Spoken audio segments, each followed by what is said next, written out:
Wow, it's been a while. Um, Sunday afternoon, somewhere towards the end of April. Um, Sorry, it's been a while since I've recorded anything or filmed anything. I have so much going on. You can see the shop's mostly empty, except for the Bumble Jeep there. She sits not on the lift for a change. I got some work to do on her today, and I'm not going to be putting her on the lift for it. I'm going to do it on the ground. So I have a lot of parts to put on. I still have the steering box brace. These probably won't go on. These are 2-inch wheel spacers. Probably not going to use those. I have, let me switch hands here. Sorry about that. I have adjustable control arms to go on, and I have, these are supposedly, and I don't think they're the right ones, but these are supposedly 4.5-inch lift coils. I don't know if you can see those very well. I'm pulling out of the box here. They don't look long enough to be 4.5. Well, looks are deceiving on camera. Hopefully they are. So what I ended up doing, it was time for new tires, only because the front ones were wore out. The back ones were still like brand new. And I didn't want to get another pair of tread rights. I actually had a second one go bad. Mold lined, high on the side wall, high enough up you couldn't plug it. Ended up putting the other one on as a spare. Took that in and got new ones. I went from 31s to 33, 12.5, 15s. I also did the Shackle Relocation brackets. I followed the ones that I found at DIY Shackle Relocation brackets on YouTube, and you can find them on the Pabst Blue Ribbon Boys Garage, or there's another one out there. You can just do a search. Wow, makes it look like I have raccoon eyes. You can do a search. I'm going to grab the creeper here and show you what I did in the back, and what I'm going to be doing at least partly today. I'm going to get started on it today. I may walk over. Then I can't get breakfast in the morning. So let me grab my creeper, and we'll show you what I'm working on today.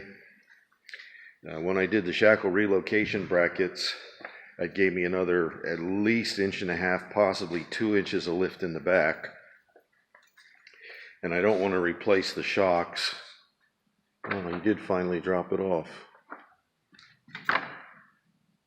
Okay, so I got a hydraulic clutch, master cylinder, and slave cylinder to do tomorrow.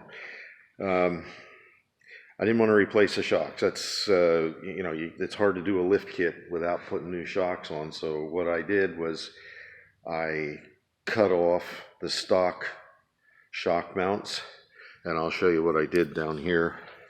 And maybe I can explain it to you.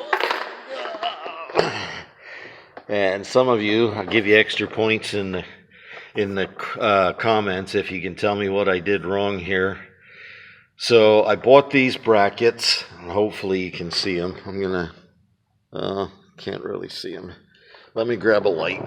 So I bought those brackets on Amazon, and I was also planning on doing a new cross member that would bolt in where the rear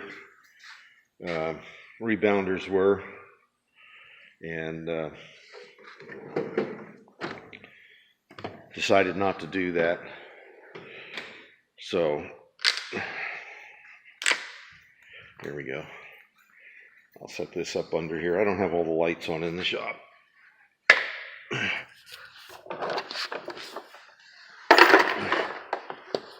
Okay, that's what I did. Now those got to come off. I cut the stock ones off, and I welded these on. I actually got some decent welds on there. But if you look at this,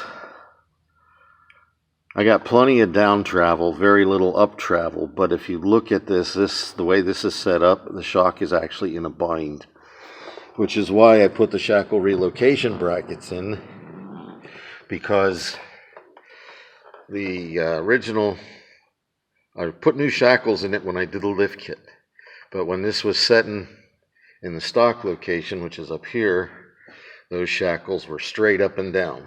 So when I hit a bump, it just transferred the jar straight up into the body.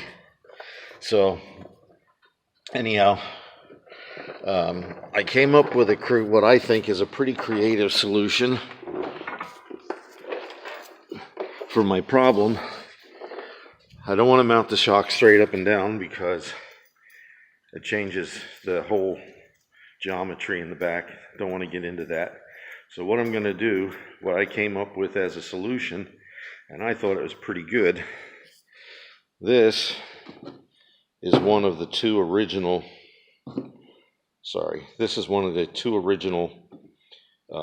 lower shock mounts. And this is where your axle sits. So your lower shock mount is a couple inches below the center line of the axle. So because I didn't want to buy new shocks to get the back end up to accommodate the new 33-inch tires, this is what I came up with. This is the other one, which you can see I've already modified, and it's going to go back pretty close to its original location. I'll take you back here again and show you what I'm going to do with it. Sorry, we're doing a lot of walking today. It's okay, I need the exercise. Oh boy, he's going to have to move that because he's got me parked in.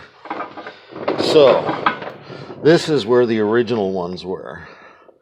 And it was kind of, I don't remember if this is the left one or the right one. But, sorry, this is where the original ones were. Here, I got to actually turn the camera towards what I'm talking about. But what I'm going to do, once this is out of here, then this will go back over here, or, close. But it'll go on like this, up towards the top. And now I can turn this around 90 degrees, and the shock will work the same way it did before.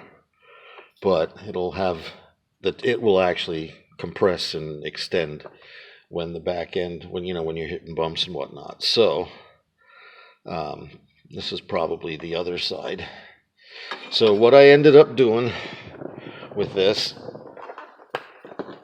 and let's go back over to the table. You guys are making me get my exercise today. What's up with that? Sorry.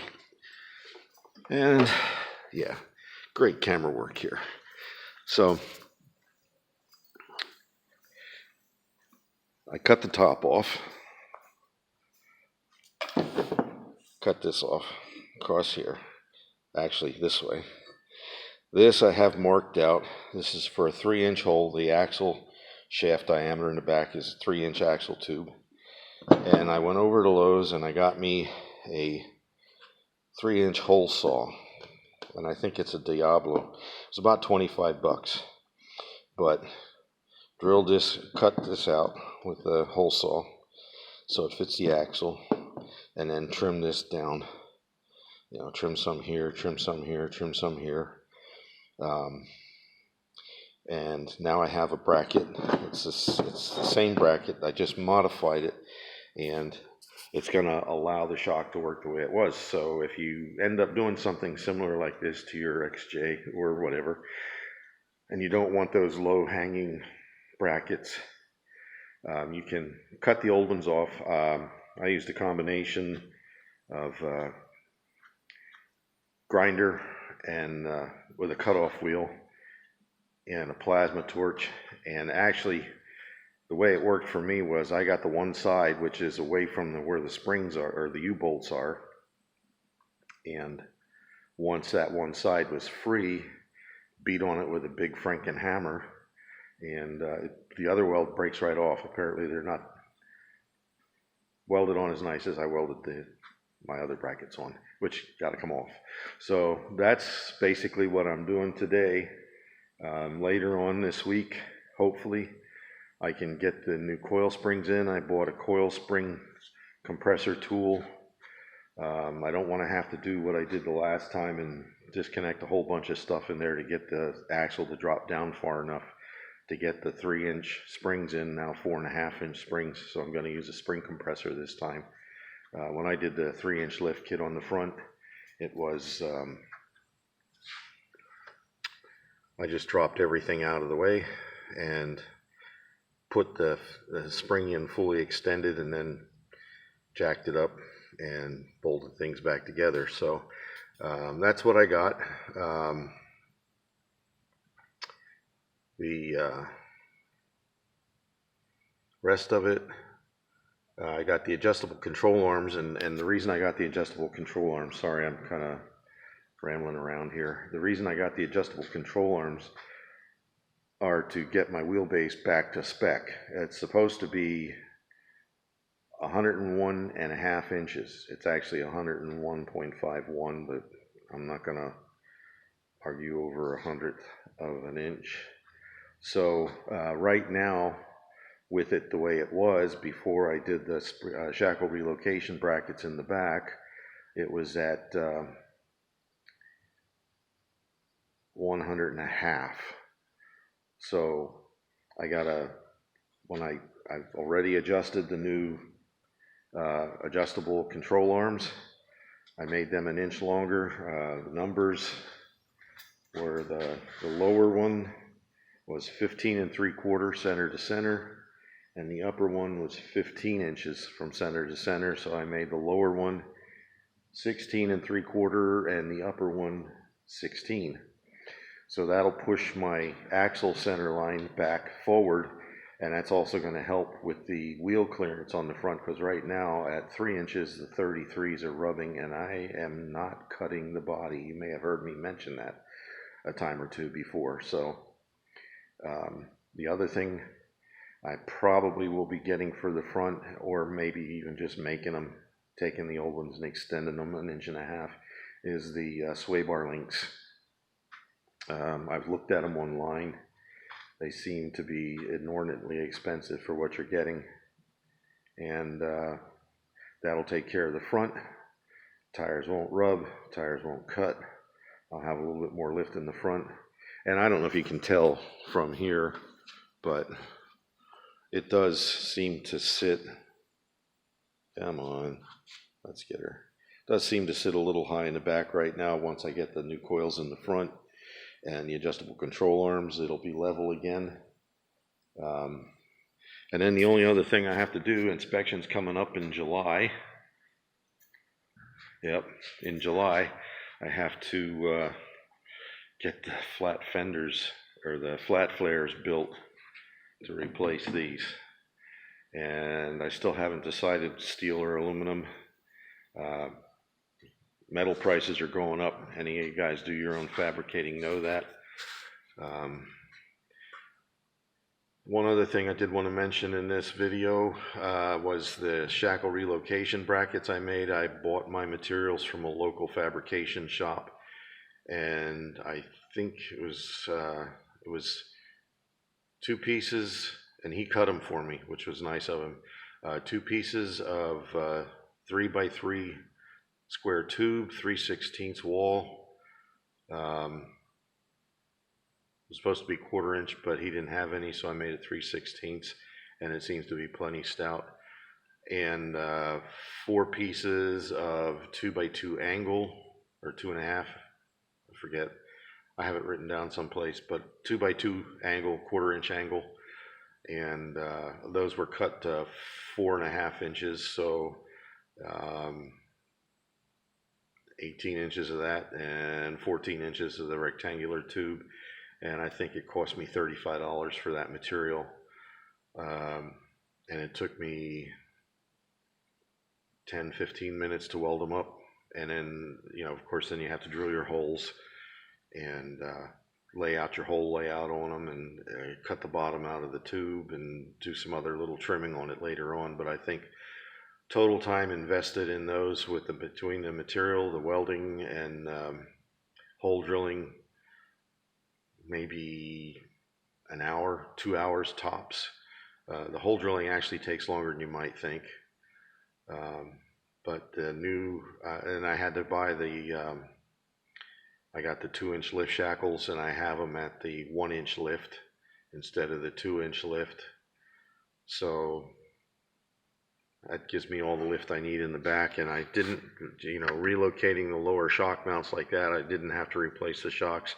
For the front end with the 4.5-inch coils, I bought these brackets. These are the lower shock mount, and these are the bar pin eliminator type brackets which go in, looks like it's going to give me about an inch, maybe a little bit more, 1.25 inches. And if I really wanted to, I could put a little spacer underneath that, like a piece of 1/4-inch plate when I bolt it back in, and that'll give me my 1.5 inches that I need, so I don't have to replace the front shocks as well.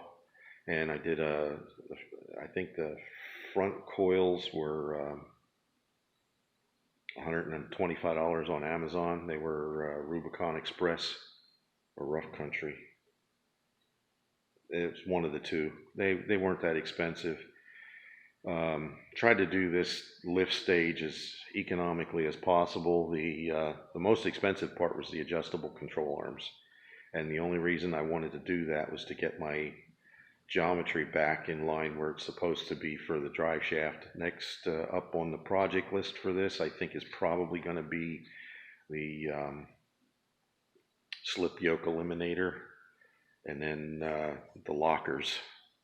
And I think that's going to finish up Project Bumble Jeep for the time being, aside from getting the doors and the door jambs painted. That's all I got for you today. This ran a lot longer than I wanted it to, but it's the nature of the beast. So anyhow, maybe I'll get something uploaded sooner this time, especially when I get this done. Probably going to be reduced to doing all my recording on Sundays. Any questions or comments, leave them below.